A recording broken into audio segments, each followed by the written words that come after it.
네, 매주 화요일 시장의 큰 그림 빅피처를 그리고 그 안에서 숨은 전략을 찾아보는 박세진의 히든 전략 시간입니다. 오늘 매주 화요일의 남자죠. 유한타증권 상여지점 박세진 지점장과 함께 시장의 히든 전략 찾아보도록 하겠습니다. 안녕하세요. 네, 안녕하세요. 네, 최근 들어서 시장이 무려 12거래일 연속 랠리를 보이고 있습니다. 다만 좀 불안불안한 마음이 드는 건 어쩔 수 없는 것 같아요. 네. 자, 이렇게 랠리를 보이고 있는 시장 안에서 과연 큰 그림 안에서는 또 어떤 전략이 숨어 있을지 확인해 보도록 하겠습니다. 바로 오늘의 이슈 컷입니다. 자, 오늘의 이슈 컷. 비트코인과 그리스 국채에 대한 차트 흐름인데 이슈컷을 선정해 주신 이유가 뭘까요? 최근에 보면은 많은 우려랑 다르게 시장이 10거래일 이상 연속 상승을 좀 보이는 그런 흐름들이 우리 시장에서도 나오고 있고, 또 해외 시장 보면은 또 생각보다 굉장히 뜨겁습니다. 그러다 보니까 우리 시장만 또 생각해 봤을 때는 10거래일 연속 상승이라고 하는데 그 폭은 사실 또 크지가 않아요. 그래서 그 코스피랑 코스닥 같은 경우에 연속 상승 기조를 10일 이상 가져간 게 역사상 거의 처음이라는 이야기를 할 정도로, 네. 기간과 연속성을 보면은 지금 시장에서 뭔가 변화가 활발하게 일어나고 있는 것 같지만, 막상 또 안을 들여다보면은 뚜렷하게 주도주가 부각되는 면도 좀 약하고, 시장의 강세를 연속 상승이라고 표현하기에는 좀 찜찜한 구석들이 있다라는 네. 거죠. 그래서 지금 시장으로만 좀 판단하기 어려운 부분들, 하지만 왜 이런 불안감에도 불구하고, 시장의 우려에도 불구하고 자꾸 이제 긍정적인 얘기들이 나오면서 위험 선호가 자꾸 시장에서 강해지는가, 이 네. 부분을 좀 말씀드리고 싶어서 사실은 가장 최근에 잘 안 쳐다보는 자산 두 개를 어제 보니까 네. 좋은 그 자료가 나왔길래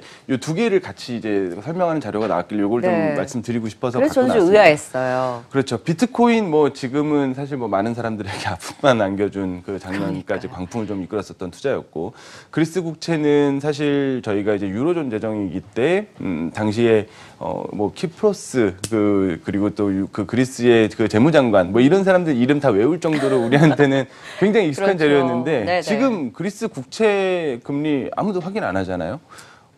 지금 20년 내 최저치까지 떨어졌습니다.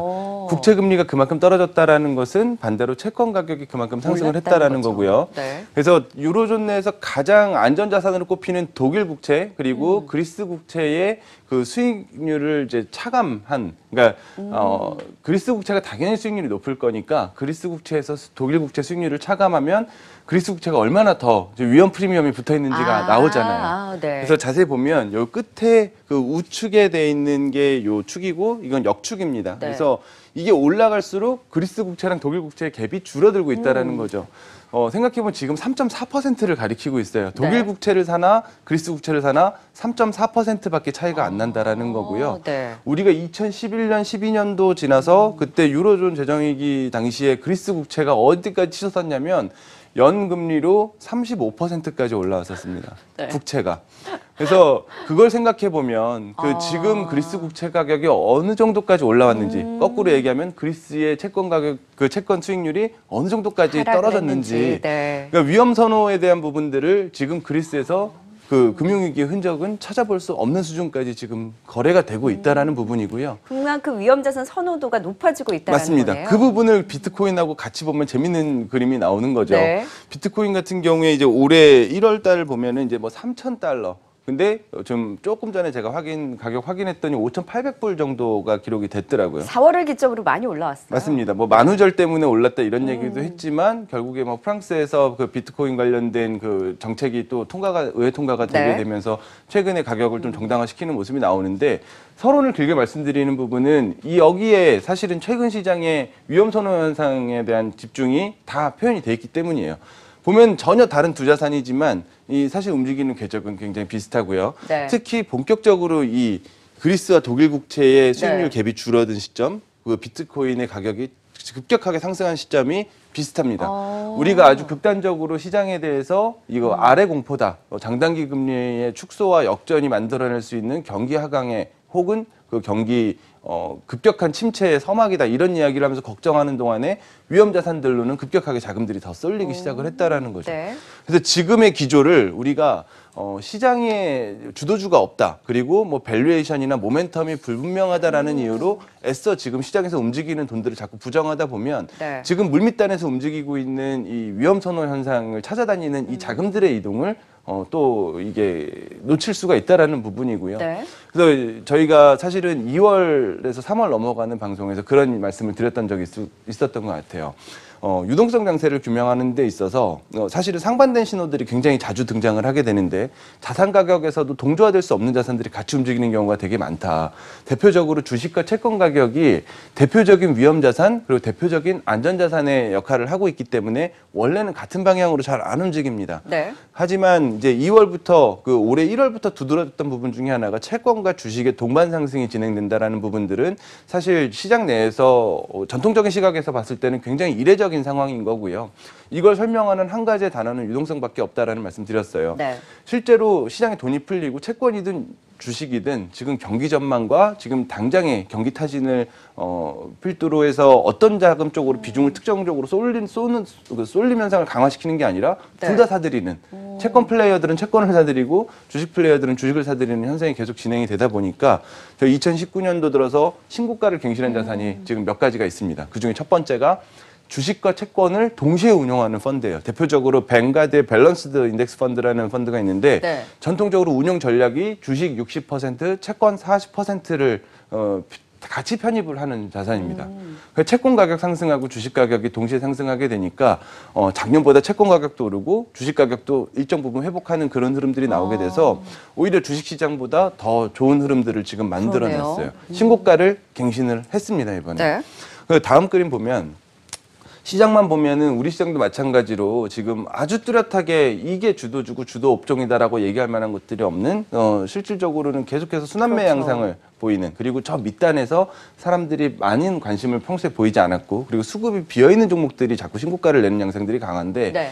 실제로 이럴 때 잘 안 보이거든요. 하지만 이제 큰 그림에서 다시 한번 좀 생각을 해봤을 때 그 나스닥 지수 내에서 신고가 종목 대비해서 신저가 종목을 나누게 되면 네. 그러니까 신고가 종목이 더 많았을 때는 요 진한 파란색 선이 반등을 하게 되겠죠. 올라가게 되겠죠. 신저가 종목이 많을 때는 떨어지게 됩니다. 그렇죠. 당연히 이 부분은 시장의 에너지와 연결이 돼 있는 부분이고 지금 앵커님 서 계신 쪽에 요 최근에 근황이 나오는데 네. 아주 잘 안 보이지만 요 파란색 선은 반등을 하고 있는데요. 맞습니다. 네. 급격하게 작년 10월부터 하락했던 부분이 올해 1월부터 지금 서서히 반등을 좀 도모를 하고 있다라는 거죠. 네. 그러니까 지수의 상승폭을 보면은 뭐 굉장히 좋은 건 알겠어. 그런데 진짜로 이제 시장의 에너지도 그만큼 충분한가를 생각을 해봤을 때는 신고가 종목이 지금은 더 많아지기 시작을 했다. 이런 부분들이죠. 그래서 지수는 아직 신고가를 좀 더 기다려야 되는 상황이지만 네. 종목들은 뚫고 나가는 것들이 나오기 시작했다라는 거고 우리의 고민이 항상 그거지 않습니까? 미국 시장 좋은 거 알겠어. 중국 시장도 우리보다는 지금 조금 더 리딩하는 성격이 강해졌으니까 우리는 당연히 중국보다는 좀 시원하진 못하지만 따라는 갈 네. 것 같아. 하지만 미국 제외하고 봤을 때 지금 글로벌 주식들이 다 좋다고 얘기할 수 있을까라는 고민은 당연한 전 세계 주식 투자자들의 고민인데 네. 미국을 제외한 전 세계 그 주식 ETF들의 추이를 보면 작지만 강력한 변화들이 관찰이 되고 있다는 네. 거죠. 특히 저희가 200일 이동평균선을 돌파한다라는 것에 대한 의미를 한번 그냥 방송 하루를 주제를 잡고 한 적이 있었는데 네. 이번에 보면 그 3월 들어서 200일 이동평균선을 돌파하는 흐름들이 나옵니다. 뭐가? 미국 제외 전 세계 주식 ETF들이. 그래서 네. 실제로 미국이 가장 지금 주도하고 중국이 또 뒤에서 강력하게 밀어주는 시장이지만 이런 부분들을 보면 지금 미국을 제외한 나머지 국가들의 주식들도 슬슬 장기 이동 평균선을 뚫고 올라오는 흐름들이 좀 강력하게 보이고 있다라는 부분이에요. 그래서 종목들도 움직이고 지금 미국이라든지 중국을 제외하더라도 전 세계 전반적으로 지금 반등에 대한 기조를 보이고 있다라고 한다면 맞습니다. 확실히 위험 자산에 대한 선호도가 높아지고 있다라는 것의 반증이겠네요. 그렇죠. 우리가 체감하는 것보다 더 강하게 들어오고 있다라는 네. 거고요. 주식 외적인 자산을 보면은 조금 더 명확해질 것 같습니다. 주식 시장이야 뭐 워낙 많은 플레이어들이 낙폭과대를 노리기도 하고 네. 또 시장이 불안한 틈을 타서 거꾸로 올리는 경우도 있지만 실제로 그 실물 경기와 연결되는 자산들의 가격은 그렇지 않거든요. 물론 투기적인 포지션이 가격을 결정하기도 하지만 이런 부분들이 추세를 뚫고 올라가고 신고가를 갱신할 때는 그만큼의 에너지와 이유가 있는 겁니다. 네. 대표적으로 우리가 늘 걱정하기도 하고 그리고 이런 부분들이 좀 풀려야 되살아날 거다라고 보고 있는 중국의 부동산 경기를 항상 볼 때 네. 중국의 주택 가격들을 많이 보기도 하지만 그 홍콩 항생의 부동산 지수를 많이 또 척도를 삼기도 하거든요. 네. 최근에 보면 그 홍콩 항생 부동산 지수 같은 경우가 그 5만 포인트 선에 지금 육박하는 흐름을 보이면서 당시에 그 가장 좀 중국의 부동산 버블이 심했었던 2008년도, 2007년도의 버블을 지금 훨씬 더 상회하는 작년 가격도 지금 넘어서는 앞서 보셨던 주식과 채권을 동시에 운영하는 뱅가드 펀드에 이어서 두 번째로 신고가를 갱신한 부동산까지 네. 다른 자산까지 지금 함께 움직이고 있다라는 거예요. 그리고 이 부분은 굉장히 중요한 게 여기서 파생되는 또 투자의 그 코드라는 것들이 굉장히 많거든요. 네. 어떤 거냐면 지금 저희가 늘 이야기하고 있는 중국 정부의 그 경기 부양책의 방향이 우리가 과거에 봤었던 것처럼 제조업 중심 그리고 인프라 중심의 경기 부양책 그 색깔이 아니라 네. 소비를 직접적으로 자극하고 진작하는 형태로 많이 갈 거다라는 말씀을 많이 드렸었는데 네. 사실은 그걸 단행하기 위한 첫 번째 조건은 부동산 가격의 안정화예요. 중국 입장에서는 특히 그렇습니다. 중국의 부채라는 것은 크게 좀 세 가지 부채로 나눠지게 되는데 일단은 뭐 정부와 지방자치단체가 가지고 있는 그 정부 부채들 그리고 그림자 금융이라고 하는 그 밑단에 깔려 있는 부채들 마지막으로 그 주택 자금에 들어가 있는 주택 관련 부채들인데 가장 규모가 크고 직접적인 가처분 소득에 영향을 많이 주는 부분들이 부동산 관련 부채들이거든요. 그래서 중국의 부동산이 부양된다라는 거는 결국에 중국의 소비 여력을 진작시키기 위한 정부의 노력이 아주 직접적으로 드러나는 대목인 거고 네. 여기서 발생되는 게 이제 중국의 구매력이 높아질 수 있는 구간에 진입을 했다라는 거. 지금 네. 시장에서 그나마 주도주가 없는 가운데서 계속해서 좋은 흐름을 보이고 있는 종목들의 몇 면이 네. 이런 코드와 사실은 연결이 될 수밖에 없는 거거든요. 네. 단순하게 그냥 면세점 데이터 그리고 중국의 입국자 수 이거 보고 올라가는 거 아닙니다. 실제로 중국의 지금 소비 여력이라든지 이런 소비 진작에 맞닿아 있는 정책과 실물 지표의 움직임들을 보고 사실은 베팅이 들어가는 부분이기 때문에 네. 우리들은 지금 시장에서 이런 섹터들에 대한 투자를 감행을 하고 있다라고 하면 이런 가격들의 추이도 앞으로 계속해서 좀 살펴볼 필요가 분명히 있어 보인다라는 거죠. 마지막으로 실물자산 쪽에서 또 보면 유가의 이야기를 안 할 수가 없어요. 유가가 사실 생각보다 지금 계속 강한 흐름을 계속 맞아요. 보이고 있으니까 이 부분을 전망하시는 분들도 자주 틀립니다. 재고 수준이나 이런 부분들 보고서는 원래 유가 전망하면 대충 방향성은 맞았었는데 네. 재고 무시하고 그냥 올라가는 경우가 많아요. 최근에. 계속 상방을 확대를 하고 있는 상황이에요. 맞습니다. 특히 재밌는 부분은 유가 같은 경우가 올해 움직임을 어떻게 보이냐 봤을 때 S&P 500 지수와 함께 놓고 보니까 완전히 이건 오. 똑같은 차트처럼 움직입니다. 그러네요. 똑같은 차트로 움직일 수밖에 없게 만드는 상관계수를 보이게 돼요. 상관계수가 굉장히 높네요. 그렇죠. 1이면 네. 완전히 같은 그러니까요. 움직임이라고 하잖아요. 0.94라는 거는 거의 그냥 동일하게 움직인다라는 겁니다. 그러면 뭐 원래 유가랑 주가랑 비슷하게 가는 거 아니야? 생각하실 수 있잖아요. 2018년 같은 경우는 이 상관계수 0.66이었습니다. 지금 반토막밖에 안 되는 거예요. 네. 그러면 왜 이렇게 주가와 유가가 동반관계가 강해졌냐? 당연히 저희가 앞서 논의했던 그런 코드로 설명 가능한 거죠. 유동성의 효과고 네. 그 리스크온 그러니까 위험 자산을 선호하는 현상들이 이제 주식뿐만이 아니라 실물 자산에서도 동일한 방향으로 움직이고 있기 때문에 네. 주가와 유가의 등락이 비슷하게 움직이고 있다. 특히 3월 말부터는 미국의 원유 재고가 늘어나고 있다라는 뉴스가 나옴에도 불구하고 3월 말부터 오히려 유가는 가파르게 상승하기 시작하는 이런 설명 안 되는 흐름들 네. 다 위험 선호 현상입니다. 근데 저는 사실 걱정이 되는 게 우리가 올해 초만 하더라도 미 연준의 좀 완화적인 스탠스로 인해서 유동성을 이제 갖다가 쓰면서 시장이 생각보다 굉장히 선방을 하지 않았습니까? 네. 그렇게 올라오던 시장이 또 경기 둔화에 대한 침체, 그 아래 공포가 나오면서 한번 쇼크를 받았다가 다시 지표가 좀 개선되는 모습을 보이고 장단기 금리 차가 이제 어느 정도 완화되는 흐름 보니까 다시 이제 유동성에 대한 기대가 스물스물 올라오고 있다면 이게 또 언제 어떻게 바뀔지 모른다는 불안감이 있잖아요. 그런 부분에 있어서 어디서 좀 시그널을 찾아야 되는 걸까요? 일단은 저희가 사실은 그런 내용들에 대해서 계속 얘기를 많이 했었던 게 이번 지금 말씀하신 정확한 진행이 지금 진행이 되고 있거든요. 그래서 그 경기에 대한 확인을 계속해서 시장에서는 숫자로 하게 될 거고 당연히 매크로 지표가 지금은 이런 부분을 판단하는 척도가 될 겁니다. 네. FOMC 모멘텀은 사실 더 이상 기대할 수가 없잖아요. 저 연말 가서 이제 내년도 전망을 확실하게 볼 때까지는 네. FOMC를 기반한 그 통화 정책의 모멘텀은 상반기처럼 극단적인 1, 2, 3월처럼 강하게 드라이브가 될 수는 없겠습니다만 어쨌든 우리가 지금 확인해야 되는 매크로 지표라든지 그리고 유로존의 경기 회복세 그리고 중국의 추가적인 경기 개선에 대한 네. 데이터 이런 부분들이 지금 시장에서 더 중요해진 것은 맞고요. 그래서 이것을 저희가 자연 경기 반등 소순환 사이클에서 돌아설 수 있는 시기다라고 보는 것들이 5월에서 6월입니다. 그래서 5월, 6월 시장에서는 실질적으로 숫자를 들여다보려고 하는 의지들이 더 강해질 거고 네. 이 숫자를 미리 보기 전에 좋아지겠지라고 우리가 조금 기대감. 더 기대를 강하게 할 수 있었던 이유는 미중 무역 협상의 그 생각보다 빠른 진전의 그 이유가 있죠. 네. 하지만 이 부분이 만약에 5월, 6월에 우리가 기대하는 데이터가 실질적으로 눈앞에 다가오지 않는다고 하더라도 지금 시장에서는 사실 안전판을 마련해놨다라고 보여져요. 네. 그 시장에서 원하고 있는 금리 인하에 대한 내용들입니다. 그래서 만약에 경기가 자연 반등에 대한 부분들을 시장 기대치를 충족시켜주지 못한다고 했을 때는 그 금리 인하와 같은 극단적인 통화 완화 정책을 통화 정책적으로도 좀 어느 정도 안전판을 기대해 볼 수 있다는 맞습니다. 거네요. 그래서 사실은 시장은 뭐 보험도 들어뒀겠다. 어차피 5, 6월 달에 이런 분위기로 가면 좋아질 가능성 높아 보이니까 미리 이제 그 유동성 그 장세를 다시 한번 또 만들어내면서 위험자산 선호를 좀 극단적으로 보여주고 있는 그런 모습이라는 말씀을 네. 지금까지 보여준 자산 가격의 변화를 통해서 좀 말씀드렸던 부분입니다. 좀 큰 그림 따라서 안도가 되네요. 예. 그럼 이제 좀 전략을 세워볼까요? 그래서 기본적으로는 이런 데이터들 저희가 앵커님께서 중요한 질문을 주셨는데 실질적으로 시장이 정말 이 방향이 맞다를 급격하게 확신하는 시점은 5, 6월의 매크로 지표를 확인하는 시점이 될 거고요.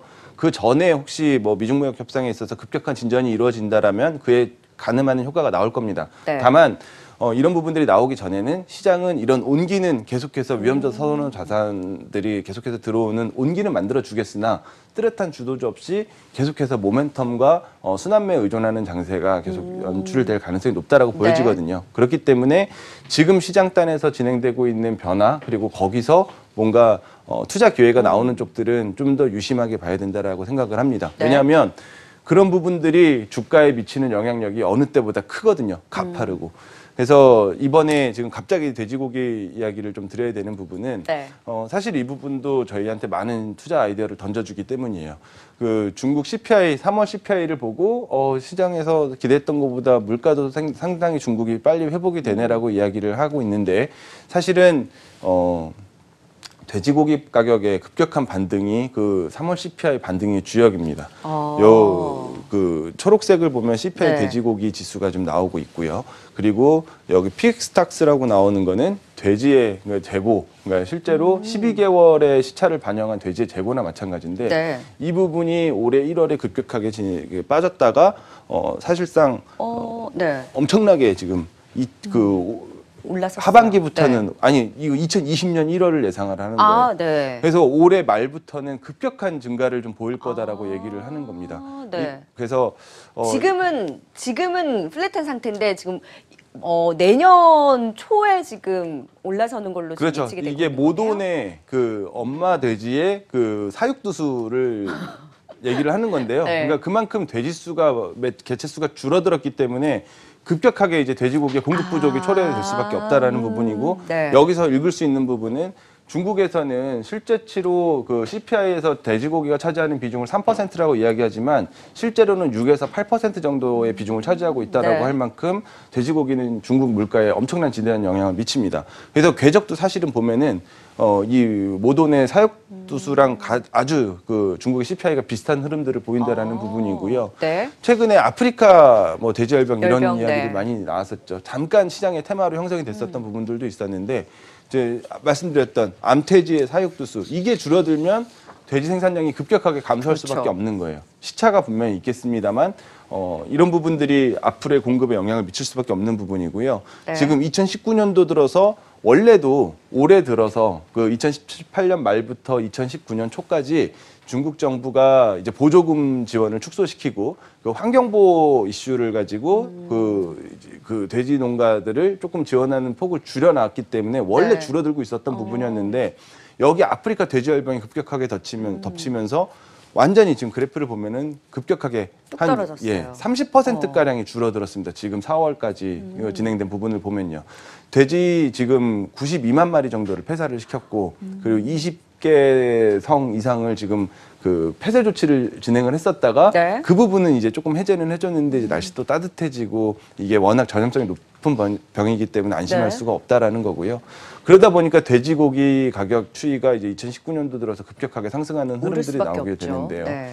그래서 실제로 지금까지는 한 28% 정도의 돼지고기 상승이 진행이 됐습니다. 그런데 이거를 우리 그 큰 그림이라고 말씀해 주시는 우리 코너에서 돼지고기 가격의 잠깐의 반등을 가지고 말씀드리는 게 아니라 사실은 이게 엄청난 반등으로 엄청난 가격 상승으로 이어질 개연성이 있기 때문에 지금부터 잘 봐야 된다라는 생각을 좀 가지고 말씀드리는 거고요. 네. 돼지고기 가격 같은 경우가 중국이 1년에 생산해내는 특히 2018년도만 비교를 하더라도 5,300만 톤가량을 생산을 해놨습니다. 네. 전 세계 생산량의 50%예요.